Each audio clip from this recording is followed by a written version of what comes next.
Hello friends, D school पीडिया के आज के इस सेशन में मैं आप सभी का वेलकम करता हूं। देखिए, हम origin of the earth, origin of the universe कैसे हुआ उसके लेक्चर्स को देखते आ रहे हैं पिछले कुछ लेक्चर से, जिसमें हमने कांत की गैसियस हाइपोथेसिस को देखा, लाप्लास के नेबुला हाइपोथेसिस को देखा, और उसके बाद में हमने हमने देखा कि ये तो जो पुराने कॉन्सेप्ट थे इसके ऊपर से मॉडर्न कॉन्सेप्ट कौन से आए थे, और फिर हमने प्लेनेटेसिमल हाइपोथेसिस ऑफ चैमलिन और चैमलिन वाले, और उसके बाद में ये भी हमने देख लिया है, जो आप ऊपर आई बटन पर क्लिक कर कर ज्योग्राफी की प्लेलिस्ट से देख सकते हो। आज हम मॉडर्न हाइपोथेसिस में अपनी जो देख रहे हैं अर्थ ओरिजिन वही कंटिन्यू करेंगे, और हम देखेंगे आज टाइडल हाइपोथेसिस को। देखिए, टाइडल हाइपोथेसिस को एक British scientist sir James Jeans ने दिया था। कब? इन्होंने दिया था इसको 1919 में, और इसी का ही मॉडिफाइड वर्जन फिर से दिया था। किसने दिया था? हैरोल्ड जेफरेस ने। कब? 1929 में। तो ये दोनों ने मिलकर टाइडल हाइपोथेसिस को ही दिया था। सबसे पहले सर जेम्स जीन्स ने दिया था, और उसको ही मॉडिफाई किया था 1929 में हैरोल्ड जेफरे ने। क्या दिया था इन्होंने किया था मॉडिफिकेशन। ठीक है। अब जो टाइडल हाइपोथेसिस है वो मॉडर्न हाइपोथेसिस है, जो ओरिजिन ऑफ अर्थ और सोलर सिस्टम को एक्सप्लेन करती है, और इसमें भी कुछ एजप्शन है। एजप्शन क्या है? इसके पहले हमने प्लेनेटेसिमल हाइपोथेसिस को देखा था, तो उसमें हमने देखा था कि कैसे एक कैंपेनियन स्टार, एक इंट्रूडिंग स्टार होता है, एक प्रोटोसन होता है, और उनके बीच में कैसे ग्रेविटेशनल पुल की वजह से प्लेनेटेसिमल डेब्रिस बाहर आते हैं, जिसकी वजह से प्लेनेट का फॉर्मेशन होता है। तो समहाउ कुछ कॉन्सेप्ट ऐसा ही है, इसमें भी कुछ एजप्शन है। एजप्शन क्या है? देखिए, इसके एजप्शन है कि पहला तो सेम ही है कि सबसे बिगनिंग में, यूनिवर्स के बिगनिंग में दो चीजें थी। एक तो सन था, और इसके ही पीछे एक था इंट्रूडिंग स्टार। एक क्या था? एक तो सन था, और माफ कीजिएगा इसको स्टार के फॉर्म में बना देते हैं, और एक दूसरा क्या था? एक दूसरा था इंट्रूडिंग स्टार। ठीक है, एक स्टार था और एक सन था। In the beginning the sun was, ये जो सन था शुरुआत में बहुत बड़ा था, ए बिग गैसियस मैटर से बना हुआ था। गैसियस मैटर से बना हुआ था मतलब गैसियस फॉर्म में था, बिग था, और स्टेशनरी था, बट रोटेट कर रहा था। कहाँ पे? Rotating on it's on axis, अपनी एक्सिस पे क्या कर रहा था? रोटेट कर रहा था। बिसाइड द सन, वहां पे दूसरा भी एक अनोदर स्टार था, जिसको हम इंट्रूडिंग स्टार कहते हैं। ये क्या था?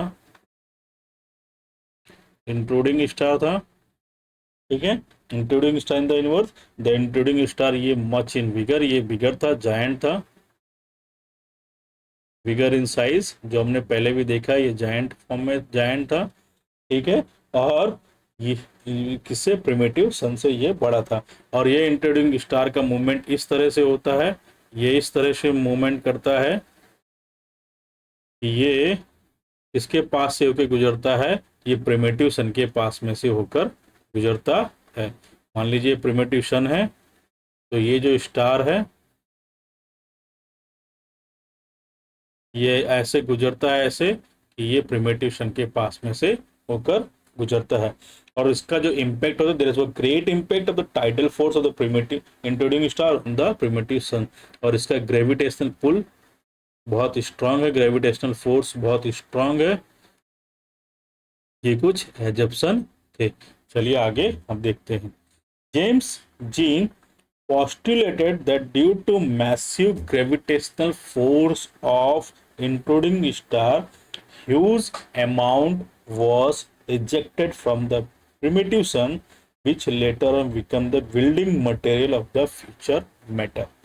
ठीक है, क्या है? इनका कहना था ये एक रिफाइनमेंट ऑफ चैम्बरलिन्स का आइडिया था, but assume that protosun was hot and incandescent gaseous form में था। A giant introduce star passes close to the hot protosun. The gravitational force drew out a long filament of solar matter shaped like a cigar. This filament fragmented and condensed to form planet and other celestial body. ठीक है, देखिए इन्होंने कहा ऐसे भी Newton law of universal gravitation कहता है कि अगर कोई बॉडी ह्यूज है, अगर उस कोई ह्यूज बॉडी है और एक दूसरी बॉडी है, ये कोई भी दो बॉडी अगर स्पेस में है तो वो एक दूसरे के ऊपर ग्रेविटेशनल फोर्स को एक्सटेंड करती हैं, लेकिन जिसका मास ज़्यादा होगा, जिसकी साइज ज़्यादा होगी, उसका ग्रेविटेशनल पुल दूसरे बॉडी के ऊपर ज़्यादा रहेगा।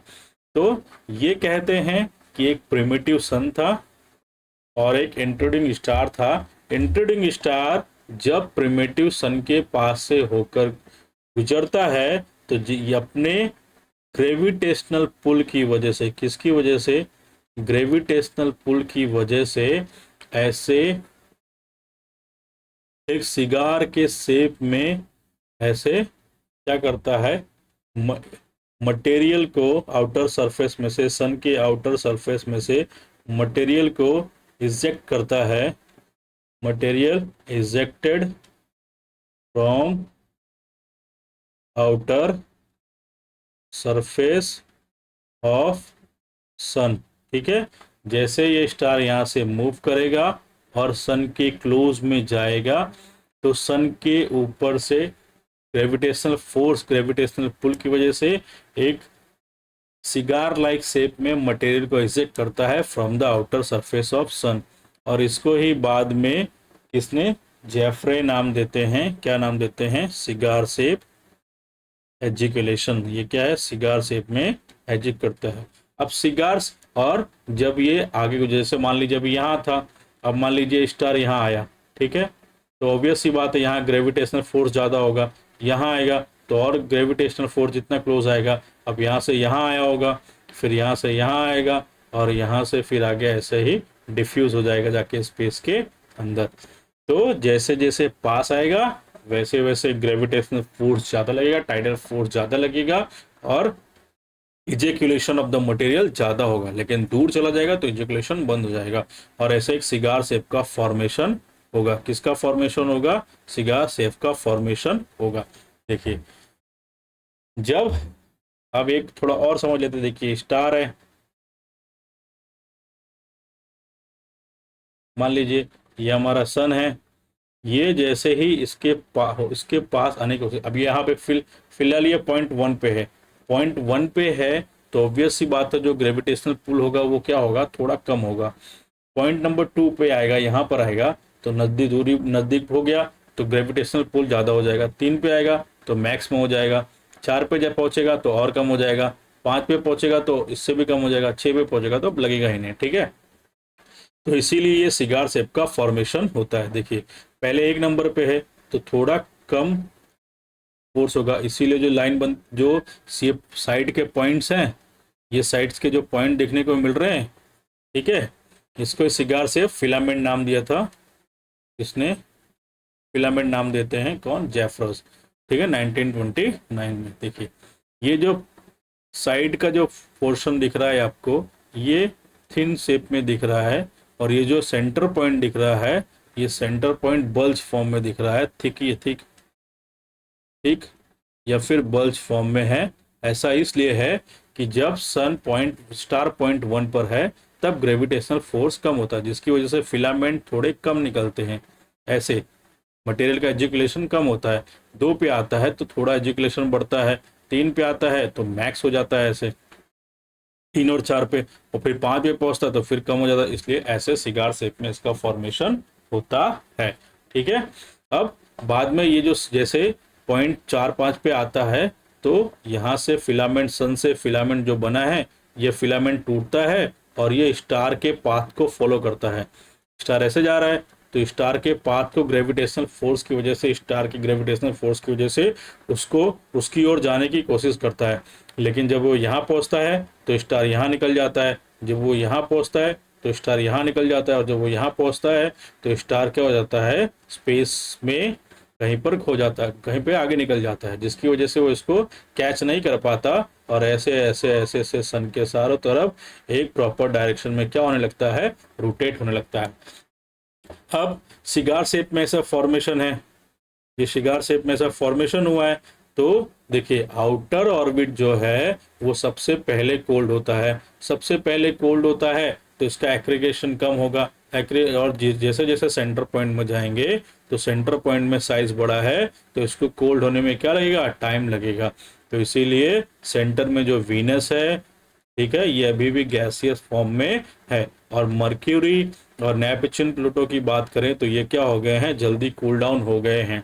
गैसियस फॉर्म में है वीनस, इसको ठंडा होने में ज़्यादा टाइम लगेगा, तो ऑब्वियस सी बात है इसमें से सैटेलाइट का फॉर्मेशन ज़्यादा होगा, इसीलिए वीनस और सैटर्न के पास में सबसे ज़्यादा सैटेलाइट अपने को देखने को मिलते हैं। ऐसा इन्होंने एक्सप्लेन किया था। किसने एक्सप्लेन किया था, किसने एक्सप्लेन किया था, सर जेम्स जीन्स ने और हेराल्ड जेफरे ने। इन्होंने ट्राई किया था proper shape and ordering of the planet को समझाने के लिए, और ऑर्डरिंग और अरेंजमेंट ऑफ द प्लेनेट देख लिए। अरेंजमेंट देखें तो पहले मर्क्यूरी है, सबसे पास में है, कूल डाउन जल्दी हो जाएगा, इजीली हो जाएगा, क्योंकि टिप पे है एकदम यहाँ पे, और ये टिप क्या है, एकदम छोटा है, तो यहाँ जल्दी कूल डाउन होता है। मर्क्यूरी के बाद में फिर क्या आएगा, ये मर्क्यूरी के बाद में ये वीनस है, फिर ये अर्थ है, फिर ये मार्स है, ठीक है, माफ कीजिएगा वीनस नहीं है, यहाँ पे ये जुपिटर है, ठीक है, ये बाय मिस्टेक वीनस लिखा गया है, जुपिटर है। फिर यहाँ पे एक एस्ट्रॉइड बेल्ट देखने को मिलती है, जुपिटर आएगा, जुपिटर के बाद में सैटर्न आएगा, सैटर्न के बाद में यूरेनस आएगा, फिर नेपच्यून आएगा, फिर प्लूटो आएगा। तो इस ऑर्डर में अपने को देखने को मिलता है, ऐसा ये समझा पाए। पर इनकी भी क्रिटिसिज्म देखने को, इनका मैटर क्या, इनका सबसे बढ़िया बात क्या था, सबसे मेरिट्स क्या थे इनकी, कि इन्होंने बेटर एक्सप्लेन किया प्लेनेट की साइज को एंड इसके डिस्ट्रीब्यूशन को, कि लार्जर प्लेनेट फार्दर अवे क्यों हैं, और वो सेंटर में क्यों हैं, और जो पास के प्लेनेट्स हैं वो छोटे क्यों हैं, उनके सैटेलाइट्स कम क्यों हैं, ज़्यादा क्यों हैं। Accounts of heat and cadence nature of the sun को ये समझा पाए कि हमारा जो सन है आज के टाइम पे वो इतना हॉट और गैसियस क्यों है, इसको भी ये एक्सप्लेन कर पाए।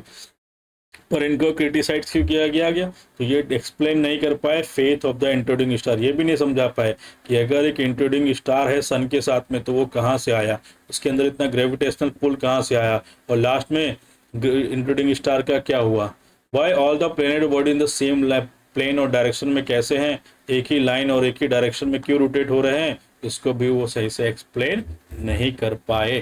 तो ये था हमारा क्या था, ये हमारा हेराल्ड जेफरे का टाइटल। हाँ, हेराल्ड ने कुछ मॉडिफिकेशन किया था।